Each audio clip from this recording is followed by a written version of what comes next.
ಗಂಗಾವತಿ ನಗರದ ಅಂಬೇಡ್ಕರ್ ಸರ್ಕಲ್ ಸಮೀಪದ ಎಸ್ಸಿ ಕಾಲೋನಿಯಲ್ಲಿ ವಸತಿ ಉದ್ದೇಶಕ್ಕೆ ಮೀಸಲಿಟ್ಟ ಜಾಗದಲ್ಲಿ ಸುಮಾರು 22 ವರ್ಷಗಳ ಕಾಲ ಸಿಎಲ್ 7 ಪರವಾನಗಿಯನ್ನು ಪಡೆದುಕೊಂಡು ಅಜಯ್ ಟೂರಿಸ್ಟ್ ಹೋಮ್ ಮಾಲೀಕರು ಕೋಟ್ಯಾಂತರ ರೂಪಾಯಿ ಅಕ್ರಮ ಮಾಡಿದ್ದಾರೆ.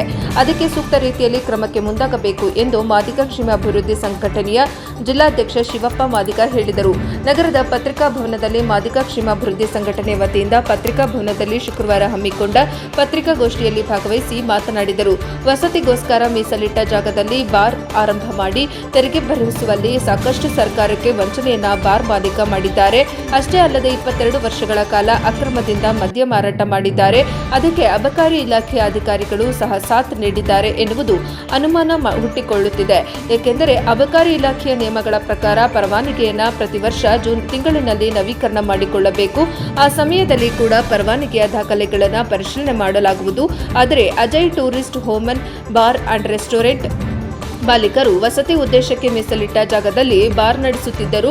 ಅಬಕಾರಿ ಇಲಾಖೆಯವರು ಪ್ರತಿ ವರ್ಷ ಪರವಾನಗಿಯನ್ನು ನವೀಕರಣ ಮಾಡಿಕೊಟ್ಟಿದ್ದಾರೆ ಅಂದರೆ ಇದರಲ್ಲಿಯೇ ತಿಳಿಯುತ್ತದೆ. ಹಾಗಾಗಿ ಅಬಕಾರಿ ಇಲಾಖೆಯ ಅಧಿಕಾರಿಗಳು ಈ ಅಕ್ರಮವಾಗಿ ಶಾಮೀಲಾಗಿದ್ದಾರೆ. ಅಷ್ಟೇ ಅಲ್ಲದೆ ನಗರ ಯೋಜನಾ ಪ್ರಾಧಿಕಾರದಿಂದ ವಸತಿ ಉದ್ದೇಶಕ್ಕೆ ಪರವಾನಗಿ ಪಡೆದುಕೊಂಡು ಲಾಡ್ಜ್ ನಿರ್ಮಾಣ ಮಾಡಿ ಸಿಎಲ್ 7 ಪರವಾನಗಿ ಪಡೆದುಕೊಂಡು ಬಾರ್ ಅಂಡ್ ರೆಸ್ಟೋರೆಂಟ್ ನಡೆಸಿದರು. ನಗರಸಭೆ ಪೌರಾಯುಕ್ತರು ಸಹ ಸುಮ್ಮನಾಗಿದ್ದಾರೆ. ಅಜಯ್ ಟೂರಿಸ್ಟ್ ಹೋಮ್ ಮಾಲೀಕರು ಸುಮಾರು 22 ವರ್ಷಗಳ ಕಾಲ ಮದ್ಯ ಮಾರಾಟ ಮಾಡಿ ಸರ್ಕಾರಕ್ಕೆ ವಂಚನೆ ಮಾಡಿದ್ದಾರೆ. ದೂರಿನ ಮೇರೆಗೆ ಜಿಲ್ಲಾಧಿಕಾರಿಗಳು ಕೇವಲ ಲೈಸೆನ್ಸ್ ರದ್ದು ಮಾಡಿದ್ದಾರೆ. ಅಕ್ರಮ ಮಾಡಿದ ಬಾರ್ ಮಾಲೀಕನಿಗೆ ಅಕ್ರಮದಲ್ಲಿ ಭಾಗಿಯಾಗಿದ್ದ ಅಬಕಾರಿ ಇಲಾಖೆಯ ಅಧಿಕಾರಿಗಳ ವಿರುದ್ಧ ಕ್ರಮಕ್ಕೆ ಮುಂದಾಗಿಲ್ಲ. ಕೂಡಲೇ ಜಿಲ್ಲಾಧಿಕಾರಿಗಳು ಅಕ್ರಮ ಮಾಡಿದ ಬಾರ್ ಮಾಲೀಕರ ವಿರುದ್ಧ ಕ್ರಮಕ್ಕೆ ಮುಂದಾಗಿ 22 ವರ್ಷಗಳ ಮದ್ಯ ಮಾರಾಟದಿಂದ ಮಾಡಿರುವ ಕೋಟ್ಯಾಂತರ ರೂಪಾಯಿಗಳನ್ನು ದಂಡದ ರೂಪದಲ್ಲಿ ಪಡೆದುಕೊಳ್ಳಬೇಕು ಎಂದು ಒತ್ತಾಯಿಸಿದರು. ಬಾರ್ ಲೈಸೆನ್ಸ್ ರದ್ದಾಗಿದ್ದರೂ ಬಾರ್ ಮಾಲೀಕರು ಕೋರ್ಟ್ ಮೂಲಕ ತಡೆಯಾಜ್ಞೆ ತರಲು ಹೊರಟಿದ್ದಾರೆ. ಎಸ್ಸಿ ಕಾಲೋನಿಯಲ್ಲಿ ಬಾರ್ ಆರಂಭ ಮಾಡಬಾರದು ಎನ್ನುವ ಕಾನೂನು ಇದ್ದರೂ ಬಾರ್ ಆರಂಭ ಮಾಡಿದ್ದಾರೆ. ಸದ್ಯ ಈಗ ಬಾರ್ ಲೈಸೆನ್ಸ್ ರದ್ದಾಗಿದೆ. ಅದನ್ನು ಕೋರ್ಟ್ ಮೂಲಕ ತಡೆಯಾಜ್ಞೆ ತಂದರೂ ಸಹ ಅಬಕಾರಿ ಇಲಾಖೆಯವರು ಎಸ್ಸಿ ಕಾಲೋನಿಯಲ್ಲಿ ಬಾರ್ ನಡೆಸಲು ಅವಕಾಶ ನೀಡಬಾರದು. ಒಂದು ವೇಳೆ ಕೋರ್ಟ್ ತಡೆಯಾಜ್ಞೆ ನೀಡಿದರೆ ನಾನು ಕೋರ್ಟ್ ಮೂಲಕ ಹೋರಾಟ ಮಾಡಿ ಎಸ್ಸಿ ಕಾಲೋನಿಯ ಜನರಿಗೆ ನ್ಯಾಯ ಕೊಡಿಸುವೆ ಎಂದು ಶಿವಪ್ಪ ಮಾದಿಗ ಹೇಳಿದರು. ಈ ಸಂದರ್ಭದಲ್ಲಿ ಎಸ್ಸಿ ಕಾಲೋನಿಯ ನಿವಾಸಿಗಳಾದ ಪರಶುರಾಮ್, ಸುರೇಶ್ ಮುಕುಂದಿ, ಬಸವರಾಜ್ ಕಲ್ಗುಡಿ, ಪರಶುರಾಮ್, ಮಂಜುನಾಥ್, ಪ್ರದೀಪ್ ಹಾಗೂ ಇತರರು ಇದ್ದರು. ವರದಿ ಶರಣಪ್ಪ, ಗಂಗಾವತಿ, ಪ್ರಜಾಪವರ್ ಟಿವಿ. ಎಲ್ಲರಿಗೂ ಧನ್ಯವಾದಗಳು. ಇವತ್ತು ವಿಷಯ ಗಂಗಾವತಿ ವಿಧಾನಸಭಾ ಕ್ಷೇತ್ರದಲ್ಲಿ, ಅದು ಗಂಗಾವತಿ ತಾಲೂಕಿನಲ್ಲಿ ಡಾಕ್ಟರ್ BR ಅಂಬೇಡ್ಕರ್ ನಗರದಲ್ಲಿ ಬರುವಂಥ ಒಂದು ಅಜಯ್ ಬಾರ್ ಆ್ಯಂಡ್ ರೆಸ್ಟೋರೆಂಟ್ ಬಗ್ಗೆ ಪತ್ರಿಕಾ ಮಾಧ್ಯಮದ ಮುಖಾಂತರ ತಿಳಿಸೋಕ್ಕೆ ಇಷ್ಟಪಡ್ತೀನಿ. ಇವತ್ತೇನು ಸುಮಾರು ನಮ್ಮ ಏರಿಯಾದಲ್ಲಿರುವಂಥ ಡಾಕ್ಟರ್ BR ಅಂಬೇಡ್ಕರ್ ನಗರದಲ್ಲಿ ಇರುವಂಥ ಸುಮಾರು ಅಕ್ಕಪಕ್ಕದಲ್ಲಿ 5-6 ವಾರ್ಡ್ಗಳು ಬರ್ತಾವೆ. ಆ ವಾರ್ಡ್ನಲ್ಲಿರುವಂಥ ಒಂದು ಡಾಕ್ಟರ್ BR ಅಂಬೇಡ್ಕರ್ ನಗರ್, ಮುರೇಲಿ ನಗರ್, ಸರ್ವೋದಯ ಓಣಿ, ಲಕ್ಷ್ಮೀ ಕ್ಯಾಂಪ್, ಗುಂಡಲ್ ಕ್ಯಾಂಪ್, ಆ ಏರಿಯಾದಲ್ಲಿ ಪೂರ್ತಿ ಇರುವಂಥ ಎಲ್ಲ ಸ್ಲಮ್ ಇರುವಂಥ ನಮ್ಮ ಏರಿಯಾ. ಆ ಸ್ಲಮ್ ಏರಿಯಾದಲ್ಲಿ ಸುಮಾರು 2004ರಲ್ಲಿ ಅಜಯ್ ಬಾರ್ ಅಂಡ್ ರೆಸ್ಟೋರೆಂಟ್ ಅಂತ ಸುಮಾರು 22 ವರ್ಷ ಆಯ್ತು ಇಲ್ಲಿ ಓಪನ್ ಆಗಿ. ಅಲ್ಲಿರೋಂಥ ದಿನ ಬೆಳಗ್ಗೆ ಎದ್ದರೆ ಹುಡುಗನ್ ತಿನ್ನಕ್ಕೆ ಹೋಗುವಂಥ ಕೂಲಿಗಳು ನಾವೆಲ್ಲ ದಿನ ಬೆಳಗ್ಗೆ ಎದ್ದರೆ ಹೋಟೆಲ್ ಕೆಲ್ಸಕ್ಕೆ ಹೋಗೋರು, ಆಮೇಲೆ ಲೇಬರ್ ಕೆಲ್ಸಕ್ಕೆ, ಪೇಂಟಿಂಗ್ ಕೆಲ್ಸಕ್ಕೆ ಹೋಗೋರು, ಇನ್ನು ಬೇರೆ ಬೇರೆ ಕೆಲ್ಸಕ್ಕೆ ಕೂಲಿಗಾಗಿ ಕೆಲ್ಸಕ್ಕೆ ಹೋಗ್ತಾರೆ, ಟೆಲ್ಸ್ ಕೆಲ್ಸಕ್ಕೆ ಹೋಗ್ತಾರೆ.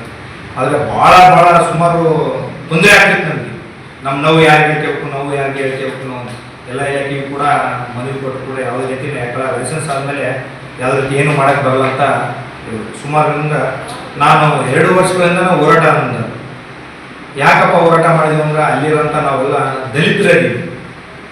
ಬೆಳಗ್ಗೆ 4 ಗಂಟೆಗೆ ಎಣ್ಣೆ ಸಿಕ್ಕತ್ತೆ ನಮ್ಮ ಅಂಬೇಡ್ಕರ್ ನಗರದಲ್ಲಿ. ಬೆಳಗ್ಗೆ ಮುಂಜಾನೆ 4 ಗಂಟೆಗೆ ಅಲ್ಲಿರೋಂಥ ಒಂದು ಟೈಮ್ ಪತ್ರಿಕಾ ಮಾಧ್ಯಮದಲ್ಲಿ ಬಂದ್ರೆ ನಮ್ಮ ಏರಿಯಾದಲ್ಲಿ ಇರುವಂಥ ಸಣ್ಣ ಅಂಗಡಿಗಳು ಪ್ಲಸ್ ಆ ಬಾರ್ದಿಂದನೇ ಮಾಲ್ಗಳು ಸಪ್ಲೈ ಆಗ್ತಿದ್ವು.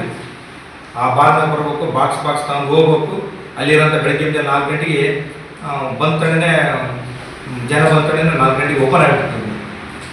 ನಮ್ಮ ಜನ ಕುಡಿದು ಇದ್ದಂಥ ಆಸ್ತಿಗಳು ಮಾರಿಕಂತ ಹೋಗಿ ಹಾಸ್ಪಿಟಲ್ ತೋರಿಸಿ ಈಗ ತಂದೆ ತಾಯಿ ಇರೋದಿಗೆ ಮಕ್ಕಳು ಏನಾನ ಆಗಲಿಯಪ್ಪ, ಅದು ಒಳ್ಳೇದಾಗಲಿ ಕೆಟ್ಟದಾಗಲಿ ಮುಂದೆ ದುಃಖನ ಕಡೆ ನಾನು 2 ವರ್ಷಗಳಿಂದ ಹೋರಾಟ. ನಿಜವಾಗಂದ್ರೆ ಮಾನ್ಯ ಜಿಲ್ಲಾಧಿಕಾರಿ ಒಂದು ಆದೇಶ ಮಾಡಿದರೆ ಅವರಿಗೆ ಮೊದಲನೇವಾಗಿ ಸ್ವಾಗತವನ್ನು ತಿಳಿಸ್ತೀನಿ.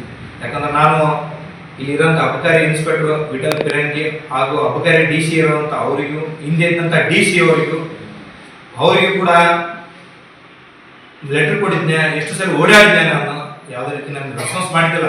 ನನಗೆ ನೋಡಿ ಸಾಕಾಗಿ ಲೋಕಾಯುಕ್ತಕ್ಕೆ ಹೋದೆ. ನಾನು ಇವ್ರ ಮೇಲೆ ಕೇಸ್ ಮಾಡಿದ್ದೆ, ಲೋಕಾಯುಕ್ತನಾಗ ಹೋಗಿ ಕೇಸ್ ಮಾಡಿದ್ದೆ, ಬೆಂಗಳೂರು ಹಾಕಿದ್ದೆ.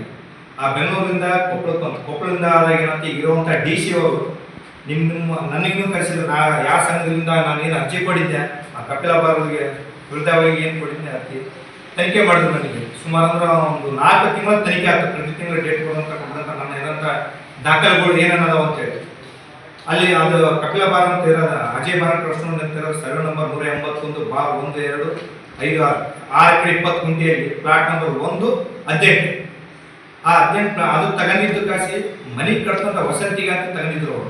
ಅವ್ರು ನೋಡಿದ್ರೆ ಕಮರ್ಷಿಯಲ್ ಮಾಡಿದ್ದಾರೆ CL7 ಅಂತೇಳಿ. ಆ CL7 ಅಲ್ಲಿ ಮಾಡಕ್ ಬರಲ್ಲ ಆದ್ರು, ಯಾಕಂದ್ರೆ ಅದು AC ಕಾಲೋನಿ ಸರ್ಕಾರ ಭೂಮಿ, ಸರ್ಕಾರ ಕೊಟ್ಟಂತ ಭೂಮಿಗಳು, ಮನೆ 20-30 ಅಂತ ಅರ್ಜನ ಕೊಟ್ಟಂತ ಲ್ಯಾಂಡ್ಗಳು.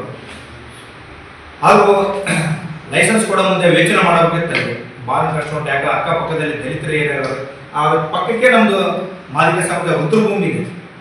ಆ ರುದ್ರ ಭೂಮಿ ಬಗಲಾಗೆ ಇರೋಂಥ ಒಂದು ಭಾಳ ಕಷ್ಟ ಅಂತ ಸುಮಾರು ಒಂದು 4 ತಿಂಗಳ DC ಅವರು ನನ್ನ ಹೇಳಿಕೆಗಳು ಪ್ರತಿ ತಿಂಗಳ ಕರೆದು ಕಳಿಸಿ ನನ್ನ ಹತ್ರ ದಾಖಲೆಗಳು, ಅವ್ರ ಹತ್ರ ಅಪೋಸಿಟ್ ಇರುವಂಥ ಬಿಚ್ಚೇರಿ ಮಲ್ಲಿಕಾರ್ಜುನ ಅವರು ಡಾಕ್ಯುಮೆಂಟ್ಸ್ ಕಲೆಕ್ಟ್ ಮಾಡಿದ್ರು. ಅವರು ಡಾಕ್ಯುಮೆಂಟ್ಸ್ ನೋಡಿದ್ರು.